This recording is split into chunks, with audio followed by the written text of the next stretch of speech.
ano eh. Ito na po tayo mga ka-store sa ating raffle 10 pesos. 1. Anim pong bubunutin natin sa free biscuit. Utso. Number 8. Sino yung number 8 ba? Ako yan. Ay, si Sir Archie. Siyempre, number niya, binigyan niya. 3. Number 3. Sa'yo yan. Oo nga. 2, 3 sa'yo eh. Yun, nakakuha ko ng isa. Dapat makakot tayong dalawa ha. Depende Lahat naman sa yan. nagbubunot. 1. Nako, si Madam Milma. Lima. Lahat yan may Yung mga absent talagang nananalo. 2. Ikaw ulit. 2. Oo nga. Uli. Aba, mananalo lahat yung number mo.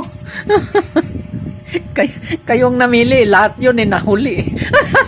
4. 4. Nako, Kayo nga, pa rin yan. 4? Hindi, nasulat na tong 4. Kanina yung 4. Ay, ako uli. Yan nga, sabi ko sa'yo Ito, eh. pambihira. Isa na lang. Yung breadstick pa kayo. 5. 5. Breads.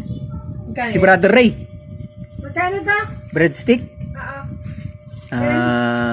Oo. Hindi. Oo, tama. 10. Ako yun?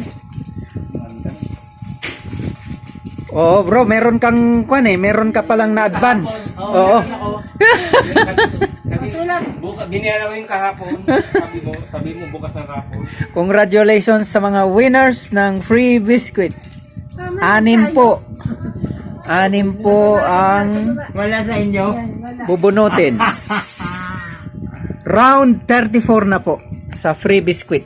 May product po yung 10 pesos. Ito po. Saan yung friend? Yan, yung choco wafer.